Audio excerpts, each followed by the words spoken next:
আমি বাবা মা ভাই সব হারিয়ে এসেছিলাম, এই বাংলাদেশের মানুষকে আপন করে নিয়েছিলাম। বাংলাদেশের মানুষই আমার পরিবার। আর গোপালগঞ্জবাসী, তারা আমাকে বুকে করে রেখেছে, আমার সুখ দুঃখের সাথী। আমার তো কোনদিন নিজের জায়গা নিয়ে চিন্তাই করতে হয় না, সব তো তারাই করে দেয়। তারাই তো, আমার মা বাবা ভাইয়ের স্নেহ ভালোবাসা পাই আমি এই বাংলাদেশের মানুষের কাছ থেকে। আচ্ছা, সেখানে রক্তচাপ,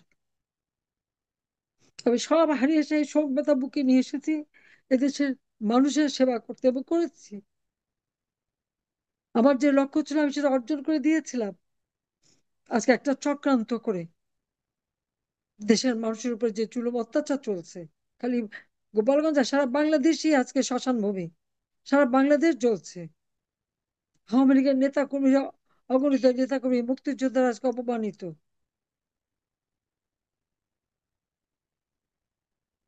একদিন এর প্রতিকার হবে। আর আমি বলতে পারছি না, আমি ক্ষমা চাচ্ছি।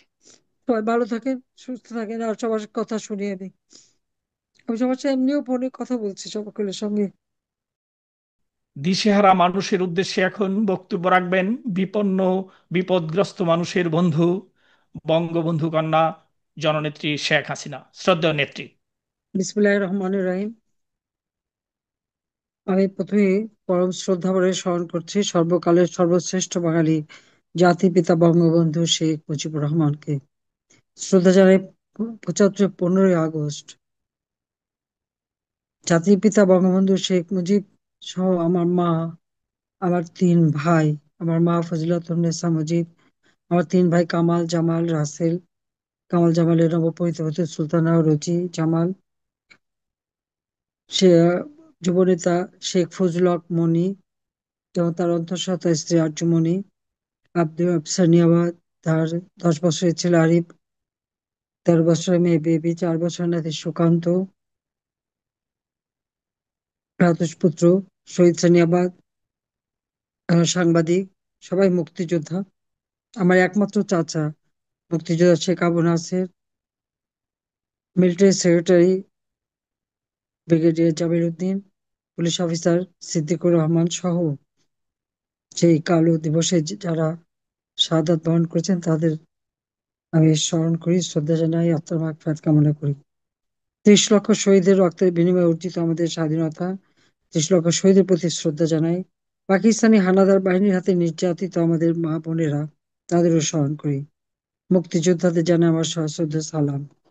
আজকে অত্যন্ত দুঃখের সঙ্গে আমি আমার এলাকার গোপালগঞ্জ, সেই গোপালগঞ্জে যে হত্যাযজ্ঞ চালালো, যা আমাদের কল্পনার বাইরে। তবে অবাক হইনি,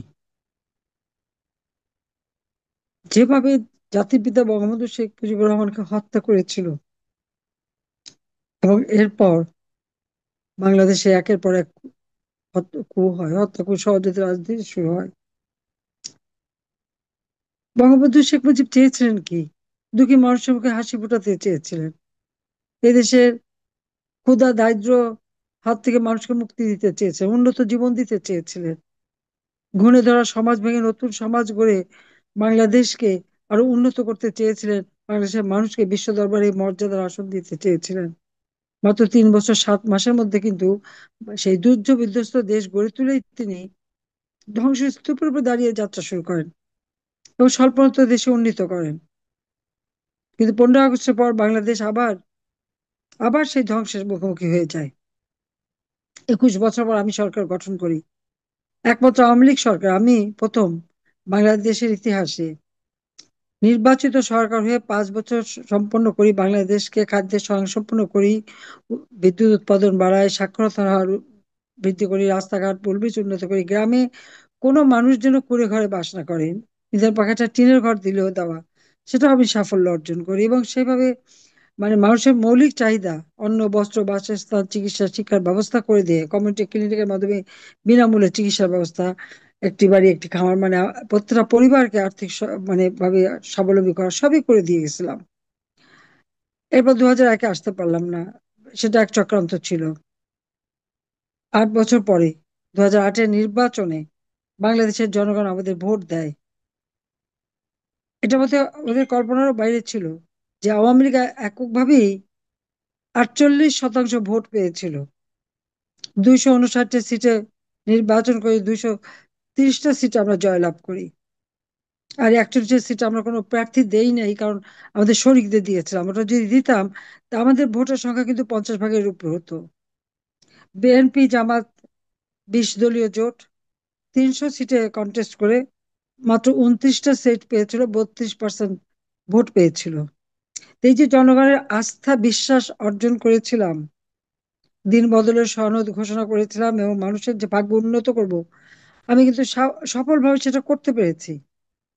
2009 সালে সরকার গঠন করে 2024 সালের এই আগস্ট মাস পর্যন্ত এই বাংলাদেশ ক্ষুধা দারিদ্র্য থেকে মুক্তি পেয়েছে। কোনো মঙ্গা ছিল না, দুর্ভিক্ষ ছিল না, সাক্ষরতার হার বেড়েছে, মানুষের জীবন মান উন্নত হয়েছে, মানুষের আয় রোজগার বেড়েছে। এবং হতদরিদ্র যারা বা একেবারে বৃদ্ধ, তাদের জন্য বয়স্ক ভাতা, বিধবা ভাতা, প্রতিবন্ধী ভাতা, স্বামী নিগৃহীতা যারা, তাদের ভাতার ব্যবস্থা আমরা করেছি। বিনামূল্যে চিকিৎসা এবং 30 প্রকার বিনামূল্যে ওষুধ আমরা দিতাম।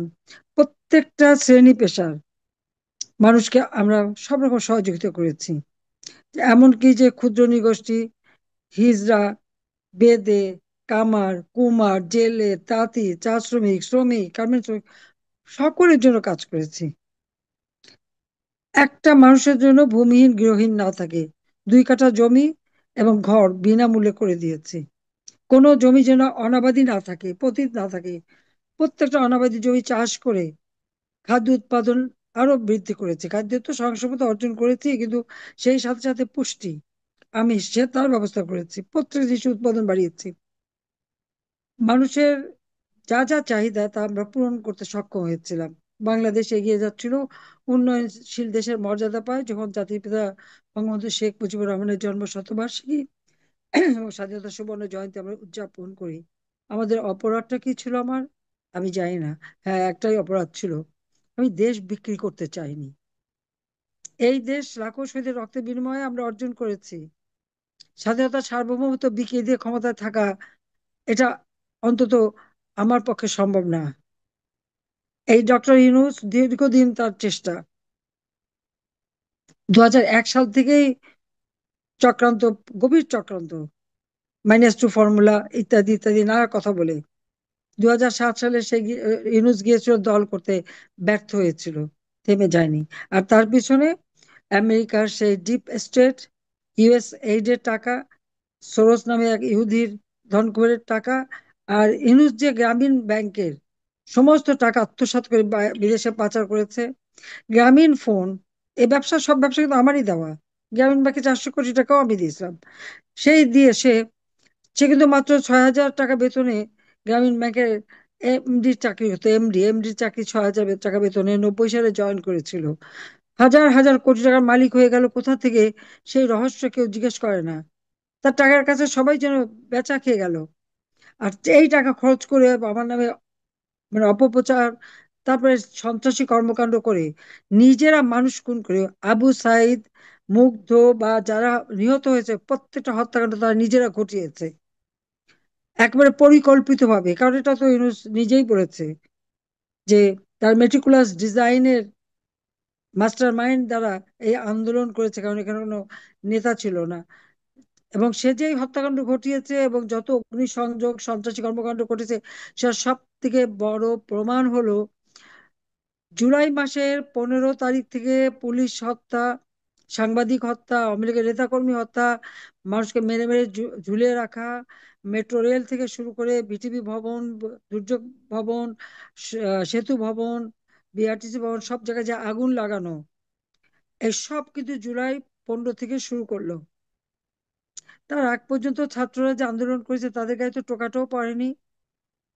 এখন তো ইউনিভার্সিটির বিরুদ্ধে একটা আন্দোলন করলেই তাদের ধরে মার দেয়। এমনকি এই যে ছেলে মেয়েরা, তাদেরকে কিভাবে গুলি পর্যন্ত করলো। কিন্তু আমি তো তা করিনি। এই জুলাই 15 থেকে যখন এই সমস্ত সন্ত্রাসী কর্মকাণ্ড তারা শুরু করলো, তখন আমি বলছি যে তোমরা ছাত্ররা এর মধ্যে যেও না। গার্জিয়ানদের বলেছে আপনাদের বাচ্চাদের আসতে দিয়েন না। এবং এই যে একটা ঘটনা ঘটালো, একটার পর একটা যে সন্ত্রাসী ঘটনা এবং মানুষ হত্যা এবং অগ্নি সন্ত্রাস, মানুষ মেরে ঝুলে, পুলিশ মেরে ঝুলে রাখা, 460টা পুলিশ বাড়িতে আগুন, এগুলি যে শুরু করলো, ইউনূস যদি এর পিছনে না থাকবে তাহলে সে কেন দায় মুক্তি দিল? ইনুসের মেটিকুলাস ডিজাইনের অংশ হিসেবে 15 জুলাই থেকে এই যে ধ্বংস, হত্যা, পরিস্ফারিত অগ্নিসন্ত্রাস থেকে শুরু করে যতগুলি অঘটন ঘটেছে, আওয়ামী লীগের নেতা কর্মীদের বাড়িঘরে আগুন দেওয়া, সবই তো তার ওই পরিকল্পনার ফসল। হ্যাঁ, সেগুলো আমি তো দেশে ছিলাম না, কিছু জানি না, কিন্তু সে তো বিল ক্লিনটনের সেই কনফারেন্সে বলেই ফেলেছে যেটা তার নিজের ডিজাইন করে শেখ হাসিনার ক্ষমতা থেকে হটিয়ে সে ক্ষমতাটা দখল করেছে। বাহ, কি সম্মানের কাজ করেছে, ক্ষমতা দখল করেছে। জাতির পিতা বঙ্গবন্ধু শেখ মুজিবের প্রতি অবমাননা করা, 32 নম্বর আগুন দেওয়া, পোড়ানো এবং ভেঙে ফেলা, সেই সাথে সুধা সদন, সংসদ ভবন, গণভবন। গণভবন তো আমার বাড়ি নয়, তো সরকারি, সরকারি বাড়ি। এক কাপড়ে আমরা কোনো মতে মাত্র 20 মিনিটের জন্য জানে বেঁচে গিয়েছিলাম। আমি তো খুন খারাপি চাইনি। যখনই 6টা মানুষ মারা গেল, আমি সাথে সাথে জুডিশিয়াল এনকোয়ারি কমিটি করে দিলাম। আমার প্রশ্ন, সে এনকোয়ারি কমিটিকে কাজ করতে দেয়নি কেন, যদি ইউনূস এর সঙ্গে জড়িত না থাকবে, এই হত্যাকাণ্ডের সাথে জড়িত না থাকবে? এবং যাদের দিয়ে এই সমস্ত ঘটনা ঘটছে তাদের দিয়ে আজকে একটা পার্টি বানিয়েছে, কি এনসিপি পার্টি। সেই পার্টির এখানে কারা? এর মধ্যে বহু ছেলে পেলে, অত্যন্ত গরিব ঘরের ছেলে পেলে, একসময় এসে ছাত্রলীগ করতো, বঙ্গবন্ধুর পক্ষে কত মিষ্টি মিষ্টি কথা বলেছে তারা। এখন হঠাৎ একেবারে সারা ওই একই মুখ দিয়ে, যে মুখ দিয়ে আগে বঙ্গবন্ধুর গুণগান গাইতো, সেই একই মুখ দিয়ে বঙ্গবন্ধুর বিরুদ্ধে জঘন্য কথা। গোপালগঞ্জের মাটিতে দাঁড়িয়ে জাতির পিতাকে অবমাননা করবে আর গোপালগঞ্জের মানুষ সেটা সহ্য করবে, এটা হয় কখনো? সেখানে কি করলো ইউনূস নিজে, সেনাপ্রধান এবং জিওসি যশোর, ফোন করে সেনাবাহিনী পাঠিয়ে গুলি করে গোপালগঞ্জে মানুষ হত্যা করে, আহত করে, এই যারা সেই দিন বঙ্গবন্ধুর বিরুদ্ধে বিষোদ্গার করেছিল, অমার্জনীয় কথা বলেছিল, অপমানজনক কথা বলেছিল, যখন গোপালগঞ্জে মানুষ রুখে দাঁড়ালো, চেয়ার ছুঁড়ে ভাঙা শুরু করলো, তাদেরকে উদ্ধার করতে গেল, চারিদিক থেকে সমস্ত মানুষ ছুটে আসলো, আর তারা গুলি করে, এমনকি পুলিশ কি দোষ করেছে, একটা ছেলেকে ধরে যেভাবে তারা অত্যাচার করলো, বুটের তলায় তার গলা পাড়িয়ে ধরে তাকে নির্যাতন করা, শেষে টেনে নেওয়া, এটা কোন ধরনের? বাংলাদেশের সেনাবাহিনীর কাছ থেকে তো এটা আমরা আশা করিনি। যে সেনাবাহিনী জাতির পিতা বঙ্গবন্ধু শেখ মুজিবুর রহমানের হাতে গড়া, তারই একটা অংশ বঙ্গবন্ধুকেও যেমন হত্যা করলো একেবারে পরিবার সহ, আবার ওই দিন দেখলাম গোপালগঞ্জে তাদের সেই ভয়ঙ্কর রূপ। এরা কারা? ওই বুট কে কিনে দিয়েছে? আমি কিনে দিয়েছি, আমাদের সরকার। বেতন বাড়ানো, ডরমিটরি করে দেওয়া, টিফিন ভাতা দেওয়া, কোন কাজটা না করে দিয়েছে তাদের জন্য? আর আজকে তারা আমার মানুষের উপর হামলা চালায়, তাদেরকে গুলি করে হত্যা করে। কাদের জন্য? ওই কয়েকটা দুর্বৃত্ত যাদের চাল চুলা ছিল না, পকেটে 1000 টাকা ছিল না, এখন তারা বিরাট এই 6 মাসের মধ্যেই আঙ্গুল ফুলে তাদের কলা গাছ, বিরাট অর্থ সম্পদের মালিক এবং তারা বড় নেতা। এমন কি নেতা হয়ে গেল তারা, যে জনগণের ধাওয়া খেয়ে সেই সেনাবাহিনীর সাজোয়া গাড়ি এপিসির মধ্যে তাড়াতাড়ি ঢুকে পালাতে হলো, গুলি করতে করতে বের করে নিয়ে আসলো সেনাবাহিনী তাদের বাঁচাতে। কত কোটি টাকা খরচ করেছে রাষ্ট্রের, সেটা আমি জিজ্ঞাসা করি। এ টাকা কার টাকা? তো জনগণের টাকা, এটা তো ইউনিসেফ পকেটের টাকা না। আমি এর তীব্র নিন্দা জানাই, ঘৃণা জানাই। যেইভাবে তারা নিজের দেশের মানুষের উপর এইরকম করবে, আমি তো এটা চাইনি। তাই যদি চেতাম, তো আমিও তো এইভাবে মানুষ মেরেই আমি ক্ষমতায় থাকতে পারতাম। আমি তো লাশ ফেলতে চাইনি, মায়ের কোলকে হালি করতে চাইনি। আর আজকে গোপালগঞ্জের মাটিতে যে আমাদের লোকদের উপর এইভাবে গুলি করে, নির্যাতন করে। হ্যাঁ, 5 জনের নাম পাওয়া গেছে, তাদের চিকিৎসায় তারা মারা গেছে, এবং অগণিত যারা তারা আজকে আহত, কিন্তু সেখানে প্রায় 51 জনের কোনো খবর নেই। সেখানে 14 বছর, 16 বছর, 18 বছরের শিশুরা পর্যন্ত আছে। তাদেরকেও যে মেরে ফেলে দেয়নি, কে বলবে? আমার তো সন্দেহ হচ্ছে যে এদেরকেও তারা হত্যা করেছে, এবং কয়েকশো লোক আহত। আহত যা তাদেরকে বিরুদ্ধে আবার মিথ্যা মামলাও দিয়ে দিয়েছে।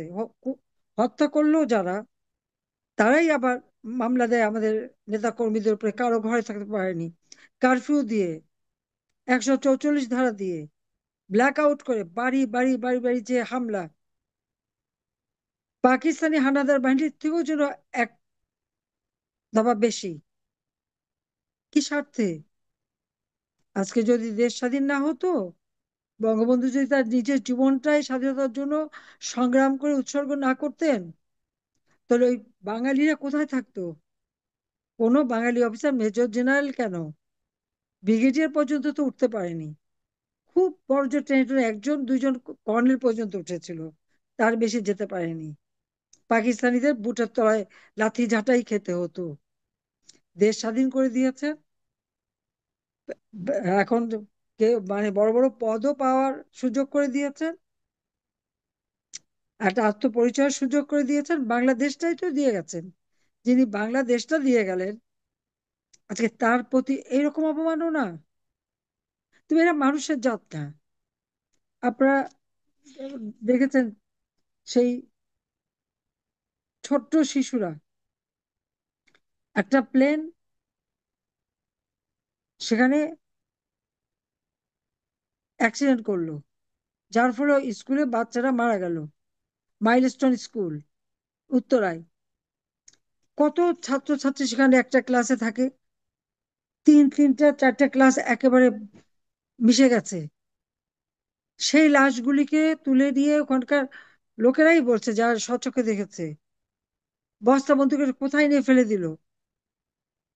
মা বাবা হাহাকার করে বেড়াচ্ছে, কেঁদে বেড়াচ্ছে সন্তানের জন্য। ওরা হোক, নিজের সন্তান তো। ভাই বোন কেঁদে বেড়াচ্ছে তার ভাই বোনের জন্য,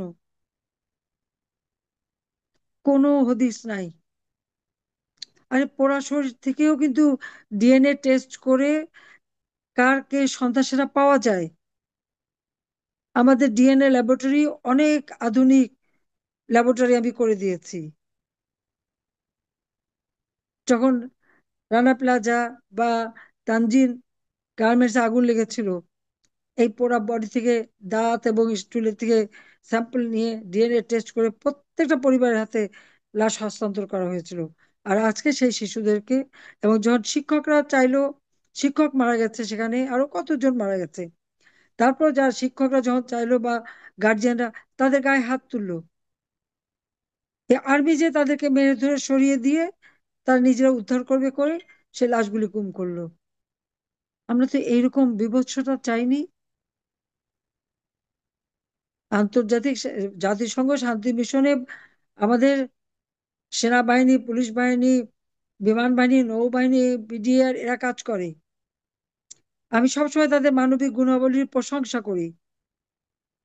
প্রত্যেকের আমি খুব গর্ব করে বলতাম যে আমাদের সোলজাররা দেখবেন, তাদের অনেক মানবিক মানবিক গুণাবলী আছে, তারা মানুষকে এরকম এরকম ভালোবাসে, এই করে ইত্যাদি করে আরো প্রশংসা করে করে আমি আমার সময় 1 নাম্বার আমরা শান্তি রক্ষা মিশনে কাজ করার সুযোগ পেয়েছি। আর নিজের দেশে এরা এইভাবে মানবতার অবমাননা করে বাংলাদেশের ভাবমূর্তি সব নষ্ট করেছে। আমি যে বড় মুখ করে বলে বেড়াতাম আর সকলের কাছে প্রশংসা করতাম, একদম সব শেষ করে দিল। কাদের হুকুম এটা করলো তারা? আর সে লোকটা কে? ইউনূস কি জনগণের ম্যান্ডেটে ক্ষমতা এসেছে? সংবিধান মোতাবেক ক্ষমতা এসেছে? সে তো ক্ষমতা দখল করেছে, সে তো ডাকাতি করে ক্ষমতা নিয়েছে সমস্ত সন্ত্রাসীদের সহায়তায়। একদিকে যেমন ক্ষুদ্র ঋণের নামে গরিবের রক্ত চুষে খেয়েছে, গ্রামীণ ব্যাংকে টাকা মেরেছে, টেলিকমিউনিকেশন টাকা মেরেছে, তার বিরুদ্ধে দুর্নীতির মামলা, পাঁচটা দুর্নীতির মামলা হয়েছে। লেবারদের টাকা আত্মসাৎ করে লেবার কোর্টে তার সাজা 6 মাসের, সেই সাজাপ্রাপ্ত এক আসামি ক্ষমতাকে মানুষ হত্যা করে, লাশের পর লাশ ফেলে, ছাত্র হত্যা করে সে ক্ষমতায় বসেছে। আর এই হত্যাকাণ্ড নিজে চালিয়েছে বলেই এদের দায় মুক্তি দিয়ে দিয়েছে। ঠিক একই ঘটনা কক্সবাজার, বিএনপির এক নেতা সালাউদ্দিনের বিরুদ্ধে যখন ওরা বক্তৃতা দিয়েছে, বিএনপি যেহেতু তাদের চেয়ার ভেঙেছে, মঞ্চ ভেঙেছে, তারা তো ধাওয়া খেয়ে ওখান থেকে পালিয়ে এসেছে। কই, সেখানে তো আর্মি দিয়ে অপারেশন চালায়নি। তবে কেন গোপালগঞ্জে? সে জবাব তো দিতে হবে, ইউনূসকেও দিতে হবে, সেনাপ্রধানকেও দিতে হবে। যে একই ঘটনা তো ঘটলো কক্সেস বাজার, সেখানে তো কই সেনাবাহিনী কোনো অ্যাকশন নিল না। আর গোপালগঞ্জের উপরে এত রাগ! মানে এই গোপালগঞ্জের মাটিতেই তো জন্ম নিয়েছেন বঙ্গবন্ধু শেখ মুজিবুর রহমান, যার বদৌলতে দেশ স্বাধীন হয়েছে, যার বদৌলতে তোমরা আজকে বড় বড় অফিসার হয়েছো, আর সামরিক বাহিনী গড়ে উঠেছে বাঙালির।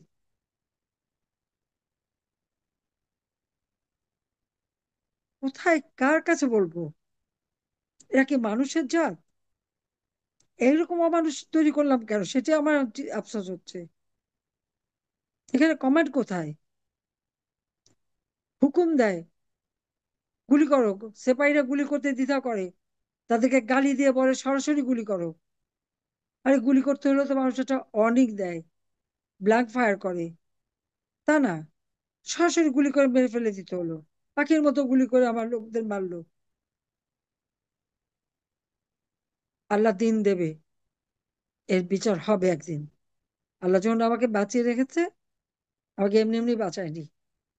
গ্রেনেড হাত গ্রেনেড হাত থেকে গ্রেনেডের ওই কোটলেপাড়া সেই 76 কেজি বোমা গুলির হাত থেকে বারবার বাঁচিয়েছিল একটা কাজ করতে, গরিবের মুখে হাসি ফুটাতে। সেটা আমরা করেছি, সফলভাবে করে দিচ্ছিলাম। এখন মানুষ কষ্টে আছে, কিন্তু আমার সব কষ্টে ছিল না। তরুণ সমাজের জন্য কোন কারিগরি শিক্ষা, প্রযুক্তি শিক্ষা, কম্পিউটার শিক্ষা, সব ধরনের ব্যবস্থা করেছিলাম। প্রত্যেক মায়ের নামে টাকা পাঠাতাম ছেলে মেয়েদের লেখাপড়ার যাতে শিখায়। স্কুল ঘরগুলি সব সুন্দর করে করে দিয়েছি। কওমি মাদ্রাসার স্বীকৃতি দিয়েছি। সেটা কি কওমি মাদ্রাসা যারা তা ভুলে গেছে? ইসলামিক আরবি বিশ্ববিদ্যালয় করে দিয়েছি। 560 মসজিদ, মডেল মসজিদ এবং ইসলামিক কালচারাল সেন্টার করে দিয়েছি। কোনটা না করেছি? আর আজ এইভাবে গোপালগঞ্জের উপরে হামলা, এবং আবার নাকি আসবে এবং গোপালগঞ্জের নাম বলে মুছে ফেলবে। ঠিক আছে, আসুক দেখি। দিন একভাবে যায় না। 15 আগস্টের পরে 21 বছর পর ক্ষমতা এসেছিলাম। আওয়ামী লীগ 20 বছর 7 মাস ক্ষমতায় বাংলাদেশকে উন্নতি করেছি। আওয়ামী লীগ নিষিদ্ধ করে, ছাত্রলীগ নিষিদ্ধ করে। বাংলাদেশের অর্ধেক জনগোষ্ঠী তো ভোটারই তো আমাদের। অবৈধভাবে ক্ষমতা দখলকারীর সব সিদ্ধান্ত অবৈধ। আজকে জুলুম অত্যাচার কার উপরে না হচ্ছে? আজকে আমি দেখলাম খায়রুল হক সাহেব, সাবেক প্রধান বিচারপতি, ওনাকে গ্রেপ্তার করেছে, তার হাতে হাত করা পড়িয়েছে। আওয়ামী লীগের নেতা যাদেরকে গ্রেপ্তার করেছে, মুক্তিযোদ্ধা, সে বয়োবৃদ্ধ, তাদের হাতে হাত করা পরিয়ে আনে। ওই পাকিস্তান আমলেও তো গ্রেপ্তার করলে কখনো হাত করা পড়ায়নি। এমনকি জিয়া এরশাদের আমলে যে গ্রেপ্তার করেছে, তখনও তো হাত করা পড়ায়নি। আজকে ইউনূস আসার পরে এদের হাত করা পড়ানো হয়, কার হুকুমে? আমার সেটাই প্রশ্ন। আর খায়রুল হক সাহেব, তার অপরাধটা কি? বিএনপি বলে দিল যে আওয়ামী লীগের পক্ষে রায় দিয়েছে, এটা আওয়ামী লীগের পক্ষে না। আমি বিএনপি নেতা কর্মীদের জানাতে চাই, এবং আপনাদের সবাইকে জানাতে চাই এর পিছনের ঘটনাটা কি। জিয়াউর রহমান খন্দকার মোশতাকের সাথে ছিল। বঙ্গবন্ধু শেখ মুজিবকে হত্যা করার পরে মোশতাক তাকে খুশি হয়ে সেনাপ্রধান করে। আর সেনাপ্রধান হয়ে সে ক্ষমতা দখল করে নিজেকে রাষ্ট্রপতি ঘোষণা দেয়। রাষ্ট্রপতি হবার পর মার্শাল ল দিয়ে সে যে সমস্ত কর্মকাণ্ড করেছিল, এই মুন সিনেমা হলটার প্রকৃত যে মালিক ছিল, সেই মালিক বাদ দিয়ে জিয়াউর রহমান তার ওই মার্শাল লর ক্ষমতা বলে অন্য একজনকে এই মুন সিনেমা হল, এটা ঢাকা শহরের একটা পুরনো খুব ভালো, যে কটা ভালো সিনেমা হল ছিল তার মধ্যে একটা, সেই সিনেমা হলটা মালিকানা অন্য লোককে দিয়ে দেয়।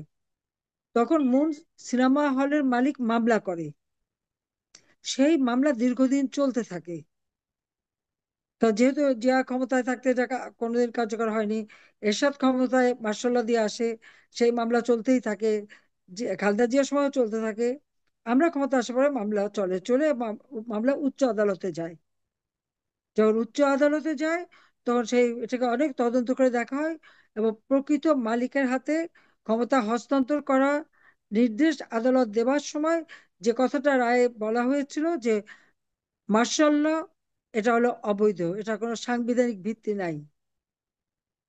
কাজে অবৈধভাবে যারা ক্ষমতা দখল করে, এইভাবে সেই ক্ষমতা বলে একজনের সম্পত্তি আরেকজনকে দিতে পারে না। কাজে মূল মালিক যিনি, তিনি এই সম্পত্তির অধিকারী হবেন। এবং মার্শাল ল যেহেতু অবৈধ, কাজে তারা যে সমস্ত কাজ করেছে সবকিছুই অবৈধ। এই ঘোষণাটা মুন সিনেমা হলের মালিকানা নিয়ে, এখানে আওয়ামী লীগ কোনো মতেই জড়িত না। বিএনপি আজকে লাফাচ্ছে, তা বলে আওয়ামী লীগের জন্য। না, উনি আওয়ামী লীগের জন্য করবেন কেন?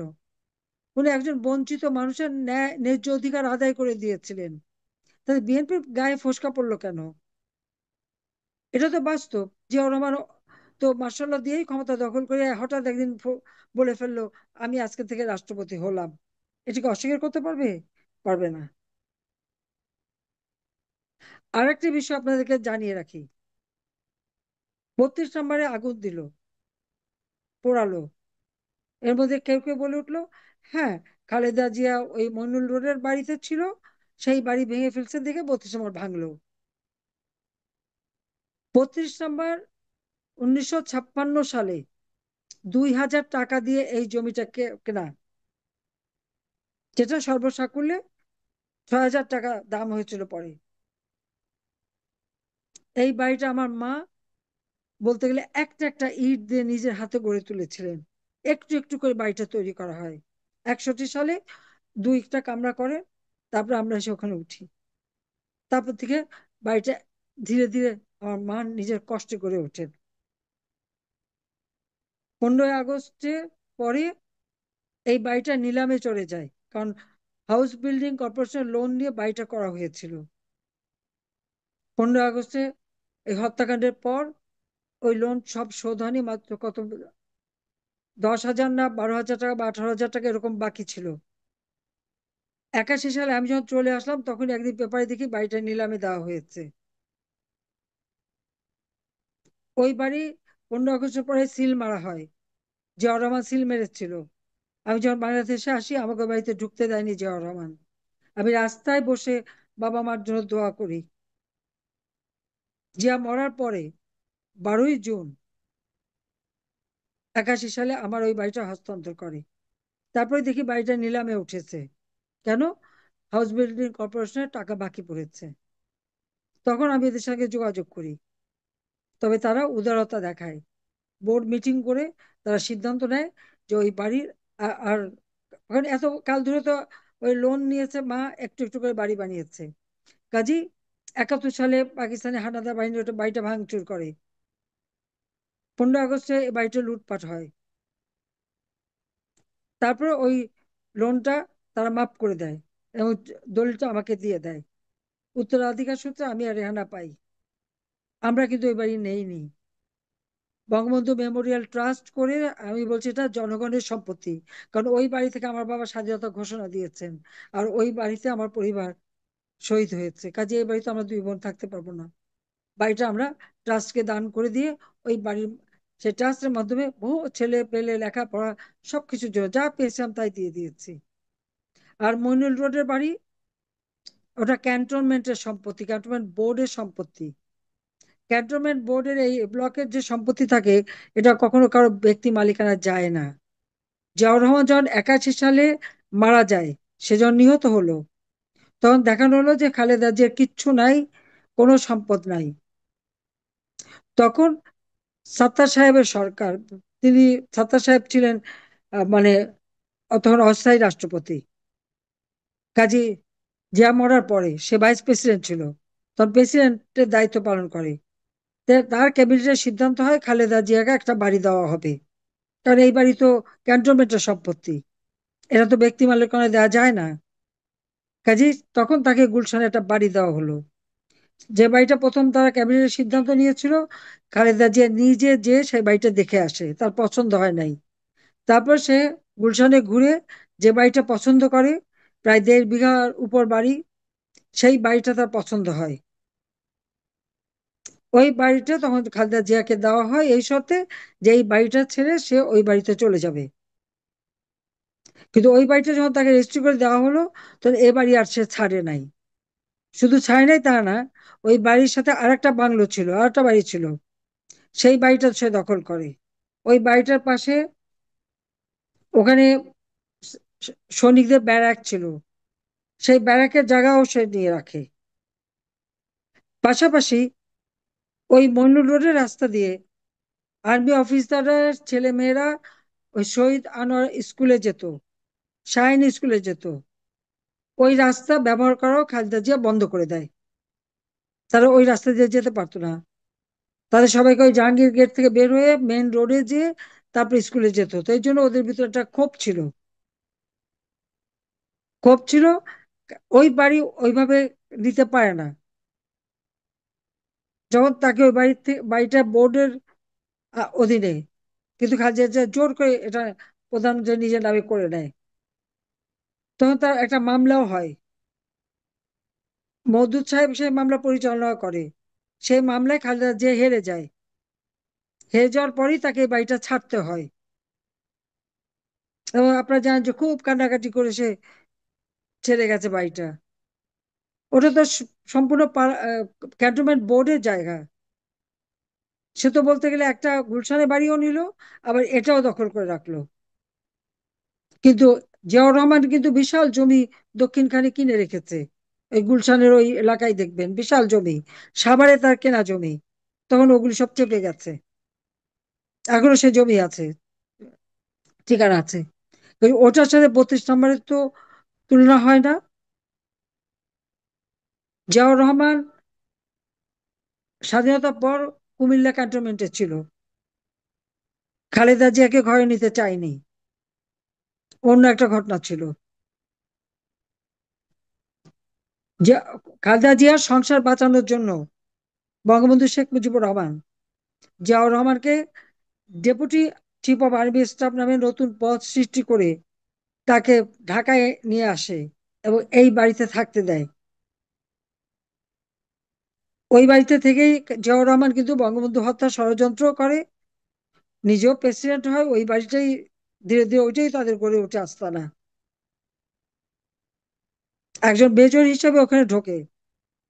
মেজর জেনারেল পদ পর্যন্ত কিন্তু বঙ্গবন্ধু শেখ মুজিবই তাকে এই পদায়ন করে গেছে। প্রমোশনটা তিনি দিয়েছিলেন, এটা সকলে জানা উচিত। তারপরে খালেদা জিয়া ওই বাড়ি আর ছাড়বে না। ক্যান্টনমেন্টে বোর্ডের জায়গা, সেখানে তারা ফ্ল্যাট বানিয়েছে, জুনিয়র অফিসারদের থাকার জায়গা করে দিয়েছে। শহীদ আনোয়ার স্কুলের যে পুকুরের মাছটা পর্যন্ত তারা নিতে পারতো না। আর কতগুলি ব্যারাক করে রেখেছিল, কিছু সোলজারদের ওখানে রাখতো। প্রতিনিয়ত ক্যান্টনমেন্টের মধ্যে ডাকাতি হতো, চুরি হতো। আর চুরি করে ওই বাড়ির মধ্যে ঢুকে পালাতো। রাস্তা ব্যবহার করতে পারতো না, চুরি ডাকাতি হলে চোর ধরতে পারতো না। নানা ঘটনায় তখনই ক্যান্টনমেন্টের যারা অফিসাররা ছিল তারাই বিরক্ত ছিল। তারপর আরেকটা বাড়ি যে দখল করেছিল, সেখানে তার ভাই সাইদ ইস্কান্দারকে থাকতে দিয়েছিল। সেখানে 3টা বাড়ি, কোকর একটা,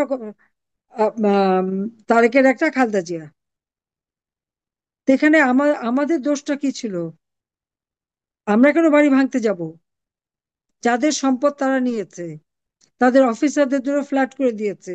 অন্যায়টা কি হয়েছে? অন্যায় ভাবে তো দখল করেছিল খালেদা জিয়া। আজকে বলে ফেললো একজন আর্মি অফিসার না কারা বললো যে ওই ওটা ভেঙেছে, দেখে ওটা ভাঙা হয়নি। ওই আর্মি অফিসারদের জন্য ওটা নেওয়া হয়েছে, সেখানেই ফ্ল্যাট করে দেওয়া হয়েছে। আজকে সব জুনিয়র অফিসার আরাম এসে থাকার জায়গা পেয়েছে, সেটা ভুলে যায় কেন? জানি না আমার বাবা কষ্ট করে স্বাধীনতা কেন এনে দিলেন, আর কাদের জন্য, সেটাই আমার প্রশ্ন এখন। নিজের জীবনটাও দিয়ে গেলেন, আর আমি এত বছর ধরে কষ্ট করলাম, আর সেই আমার এলাকার লোক, এই গোপালগঞ্জের মানুষ, তাদের উপরে হামলা করে। তাদেরকে হত্যা করে। কেন গোপালগঞ্জে রক্ত ঝরবে? এই রক্তের প্রত্যেক ফোঁটার হিসাব আমরা নেব, প্রতিটি ফোঁটার হিসাব আমরা নেব। আবার সেনাবাহিনীর থেকে আমাদের আবার জাহাজও পাঠিয়েছে। কি আহ্লাদ এদের! এরা কারা? ওই এনসিপির নেতাগুলি কোত্থেকে আসছে? এরা তো ছাত্র, এর মধ্যে অনেকগুলি তো ছাত্রলীগ করতো, তারপরে টাকা খেয়ে বিক্রি হয়ে গেছে ইউনূসের কাছে। ইউনূসই বা কে? ভূমিহীন মানুষের সাহায্য করার জন্য গ্রামীণ ব্যাংক তৈরি করা সরকারি পয়সায়, সেটাও গ্রাস করে খেয়ে ফেলছে সে নিজে। যাক, আমি অনেক সময় নিলাম, আর আমি সময় নিতে চাই না। তবে কতগুলি কথা আমি ভাবছি জনগণের জানা উচিত, সেই জন্য এই কথাগুলি আজকে আমি বললাম। তার সাথে সাথে যে বলবো যে আজকে আমার যে আপনজনরা, তাদের কেউ সন্তান হারিয়েছে, কেউ স্বামী হারিয়েছে, আমি তোমাদের সবার প্রতি আমার সহানুভূতি জানাচ্ছি। আমি বাবা মা ভাই সব হারিয়ে এসেছিলাম, এই বাংলাদেশের মানুষকে আপন করে নিয়েছিলাম। বাংলাদেশের মানুষ আমার পরিবার, আর গোপালগঞ্জবাসী, তারা আমাকে বুকে করে রেখেছে, আমার সুখ দুঃখের সাথী। আমার তো কোনোদিন নিজের জায়গা নিয়ে চিন্তাই করতে হয় না, সব তো তারাই করে দেয়। তারাই তো আমার মা বাবা ভাইয়ের স্নেহ ভালোবাসা পাই আমি এই বাংলাদেশের মানুষের কাছ থেকে। আচ্ছা, সেখানে রক্তচাপ, আমি সব হারিয়ে সেই শোক ব্যথা বুকে নিয়ে এসেছি এদেশের মানুষের সেবা করতে, এবং করেছি। আমার যে লক্ষ্য ছিল আমি সেটা অর্জন করে দিয়েছিলাম। আজকে একটা চক্রান্ত করে দেশের মানুষের উপর যে জুলুম অত্যাচার চলছে, খালি গোপালগঞ্জ আর সারা বাংলাদেশই আজকে শ্মশান ভূমি, সারা বাংলাদেশ জ্বলছে। আওয়ামী লীগের নেতা কর্মীরা, অগণিত নেতা কর্মী, মুক্তিযোদ্ধারা আজকে অপমানিত।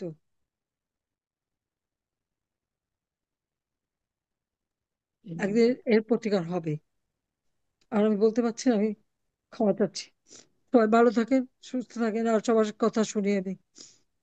আমি সবার সাথে এমনিও ফোনে কথা বলছি সকলের সঙ্গে। ধন্যবাদ প্রিয় নেত্রী, আপনাকে অনেক ধন্যবাদ।